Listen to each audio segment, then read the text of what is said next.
So good morning everyone, especially to you ma'am.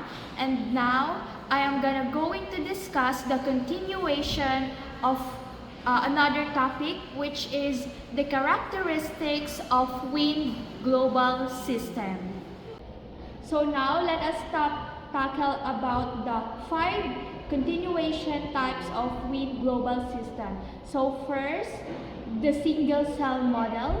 Second one is the 3-cell model.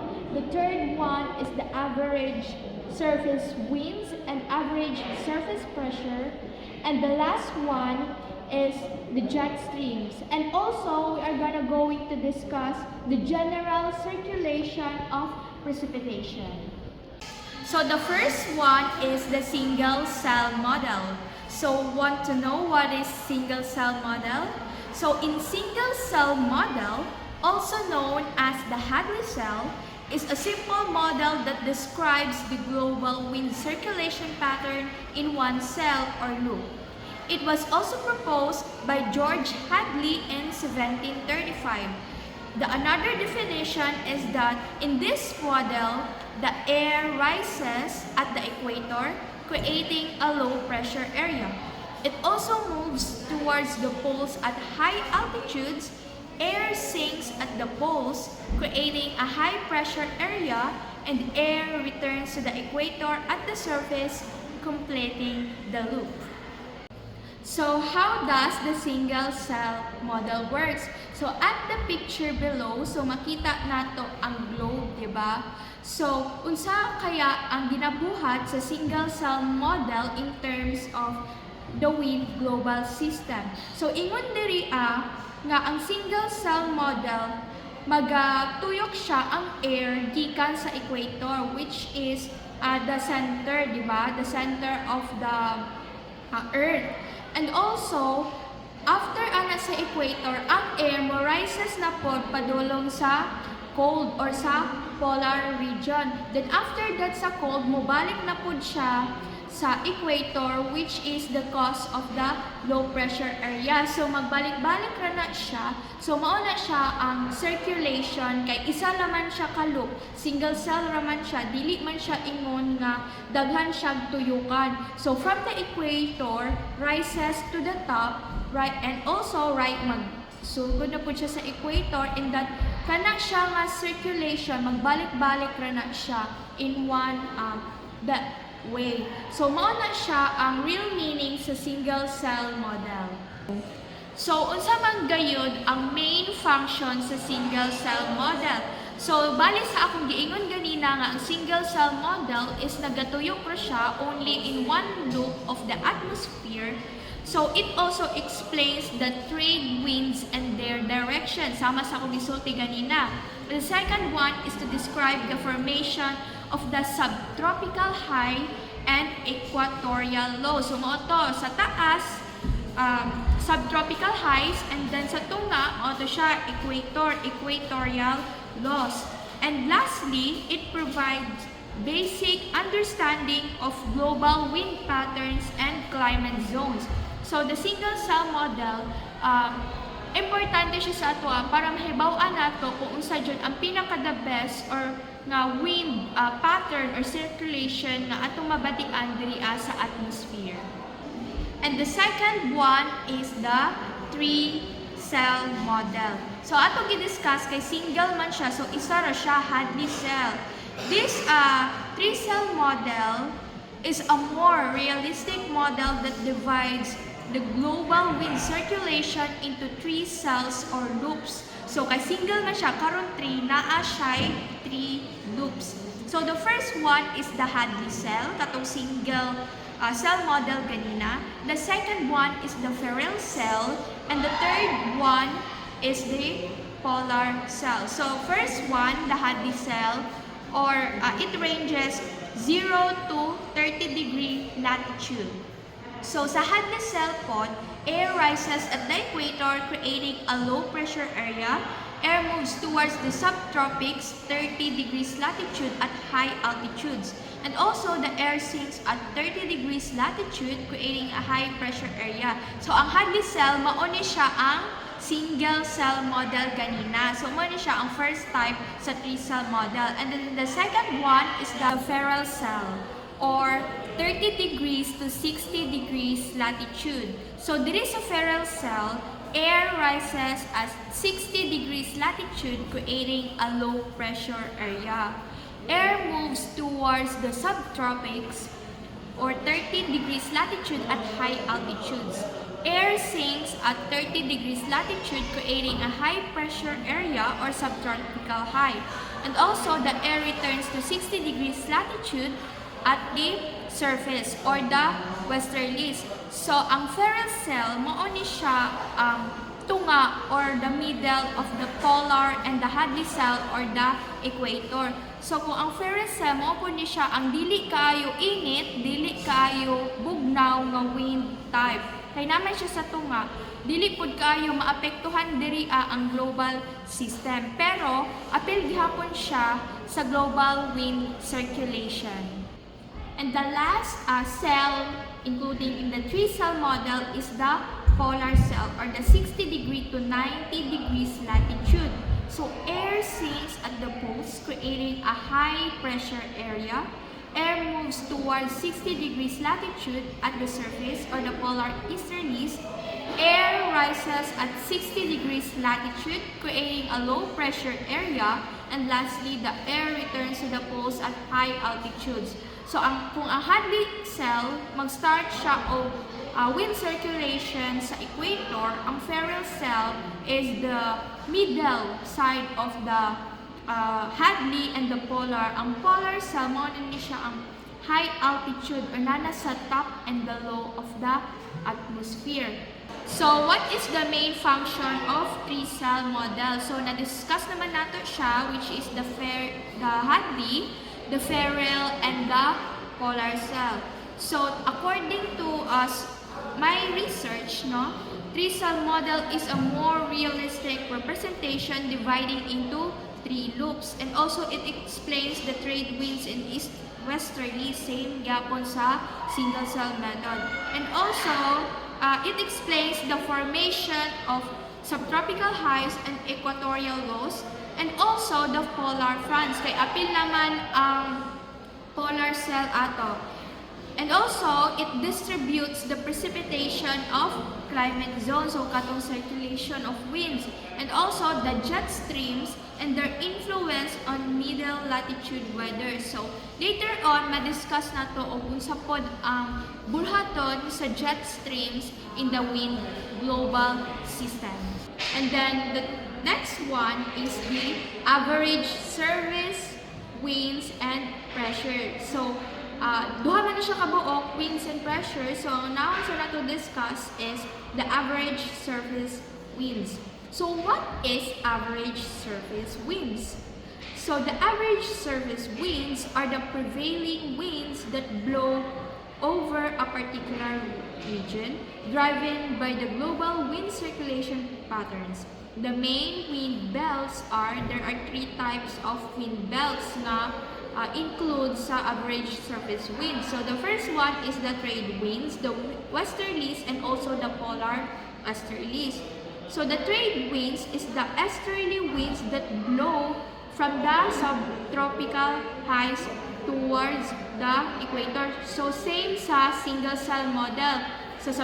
Pero ang nakabaliktaran lang niya kay nag-una siya sa high ang wind circulation before sa equator. Kaya ang single-cell model manggod, nag-una siya sa equator, bago siya sa high, nag-create siya o low pressure area. So, lahi-lahi sila, trade winds lang ni siya, katong isa, Hadley cell to siya or single-cell model. And the next one is the westerlies or above in 30 to 60 degrees latitude. So, westerly winds that blow from the subtropical high towards the polar lows. So, subtropical high, babaws, polar lows, ubos. So, circulation siya sa wind. Mauna siya ang westerlies. Kay east-west man siya. So, anak siya ang circulation sa wind. And lastly is the polar easterlies or the 60 to 90 degrees latitude.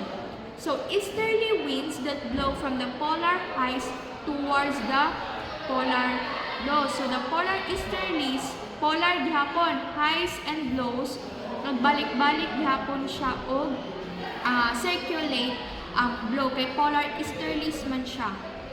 So how does average surface wind work? So naatay picture nga ipakita or i-visualize. So this is the earth. The equator is at the middle or at the center, while the northeast trade winds is at the top of the equator, while southeast trade winds is below the equator. So makita nato diha ang westerlies, ang air niya is padulong siya nag-circulate from the North Pole as well as at the South Pole. So mao na tong ingon ganina nga polar easterlies o westerlies. So mao ni siya ang kung unsa gi-illustrate ang average surface wind. So makit-an man nato diri ang northeast trade winds padulong siya sa equator as well as the southeast trade winds. Ang easterlies, ang westerlies is lahi pud siya og padulngan, which is to the South Pole as well as to the North Pole. And also some of them or maybe kani siya makatabang siya sa atoa and also sa atmosphere during the wind circulation. So human naman ta sa average surface wind. So now i-discuss na po nato what is average surface pressure. So the average surface pressure is the pressure exerted by the atmosphere at the Earth's surface. So kung sa average surface wind na ay main belts, also naapoy main belts ang pressure. Pero upat siya kabuok. So first one is the equatorial low. The low pressure area near the equator, also known as the Intertropical Convergence Zone or the ITCZ. So monto siya ang pressure sa equatorial low, also known as the ITCZ.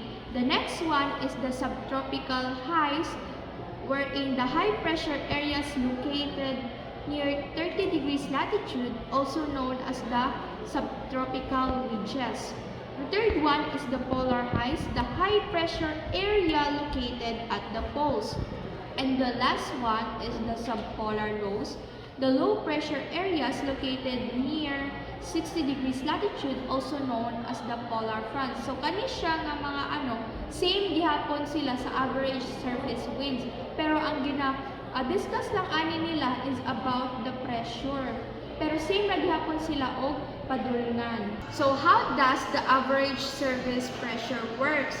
So according to the illustration that I'll be showing to you right now, so the atmospheric pressure, so naatay makita dira nga illustration about the higher pressure and the lower pressure. So the higher the pressure, the higher the molecules will spread out, while if makita nato diha nga lower the pressure, the lower the molecules or the pressure of the wind will spread out. So kay same naman na siya, the lower the pressure, the lower also the temperature. While the high the pressure is that the high pod ang pressure sa winds na mabatian sa atong atmosphere.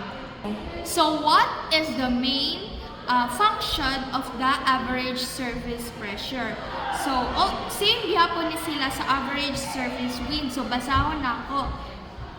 Average surface pressure, it also drives wind patterns and circulation. So same gihapon sila function sa 3-cell and single-cell model. And also, it influences weather patterns and storms. It also shapes global climate zones and precipitation patterns. Katong ingon na og ganina nga pressure, the higher pod the temperature. And also, it helps to regulate atmospheric circulation and jet streams. Kaya kung wala na sila, we don't know kung asa padulong ang hangin or ang circulation. So mas maayon dyan nga every single day there is always a proper wind global system in our atmosphere. And now we will discuss the general circulation of precipitation. So, precipitation patterns are closely linked to the global wind circulation. The main features are, there are 4 features of the general circulation of precipitation. So, the first one is the tropical rainfall. So, high levels of precipitation occur near the equator, driven by the ITCZ or the Intertropical Convergence Zone and the rising air in the Hadley cell. Tropical rainfall na atong gidiscuss diri is same siya, precipitation man siya. So mag-occur siya in the equator, wherein the equator is naa siya sa tunga jud or the center of the earth, wherein tropical rainfall suddenly or dili siya ingon na suddenly kay every year jud siya naga-occur sa equator, near equator nga mga countries. And also the next one is the subtropical deserts. So kaning subtropical deserts is the dry regions with low precipitation. So kay desert man siya pertin yang ugaha, so walay ulan, so mo ni siya ginatawag ni siya og desert, kay low region man siya nga na-found nila nga low precipitation. And also, na-found nila nga 30 degrees latitude associated with the sinking air in the Hadley cell and the subtropical high. And the third one is the mid-latitude precipitation. So it occurs when precipitation increases in the middle latitudes or 30 to 60 degrees latitude, driven by the westerlies and the Ferrel cell. So mao to siya, middle latitude occurs in the Ferrel cell. So gidiscuss man ako what is Ferrel cell. Mao na siya ang tunga sa Hadley cell and the polar cell. And the last one is the polar region. So low precipitation occurs in the polar regions due to the cold and dry air. So polar regions man siya, so low precipitation gyapon siya, kay high precipitation man ang ulan. So pag cold naman siya, ibig sabihin low precipitation gihapon siya. So naga-occur ang low precipitation gihapon sa polar regions and also sa subtropical deserts. So what is the main function of the general circulation of precipitation? So makatabang man jud ang precipitation sa ato, especially the rainfall. So first one is to distribute fresh water around the globe. Second one is to regulate the Earth's energy balance and climate. The third one is to influence regional climate patterns and weather conditions. And lastly, to shape ecosystems and support life on Earth. So without water, so dili jud ka support ang life ni sa Earth, especially sa deserts. Diba ang deserts murag lisod jud nga mabuhi ang mga survival things or kita living things, mga humans sa deserts, kay low precipitation man siya, including pod sa polar, no. So kinahanglan jud swerte ta nga nata diri sa equator ang Philippines. So sagana ta, di ba, sagana ta sa precipitation including the rainfall. And lastly is the jet streams. So jet streams are fast-moving, narrow air currents in the upper atmosphere, the troposphere, and the stratosphere. They also play a significant role in shaping global weather patterns. The main jet streams are, there are 2 types of jet stream. First is the subtropical jet stream or the STJ. It located near 30 degrees latitude. This jet stream is driven by the temperature gradient between the tropics and the mid-latitudes. The second one is the polar front jet stream or the PFJ, located near 60 degrees latitude. This jet stream is driven by the temperature gradient between the mid-latitudes and polar regions. So ang subtropical jet stream, ma-found ni siya between the tropical rainforest and the middle latitude. So sa equator gihapon siya to middle latitude, while ang polar front middle latitude to upward, wherein makita nato ang polar region. So mao na siya ang 2 types of jet stream. So ang jet stream di ay mao na siya ang paspas nga hangin o pinakakusog nga hangin nga mo-circulate diri sa atong atmosphere, and it also influence especially kung kusog-kusog ang hangin, mga bagyo or unsa ba na siya, maka-influence jud ang jet stream ana. So what is the main function of the jet stream? So influencing middle latitude weather patterns and storm tracks. So mo to kung ingon nga ang jet streams naka-influence jud siya sa mga bagyo kay paspas man ang tuyok sa iyang hangin. And also it regulates global temperature distributions. It helps in shaping precipitation patterns and influencing droughts or floods.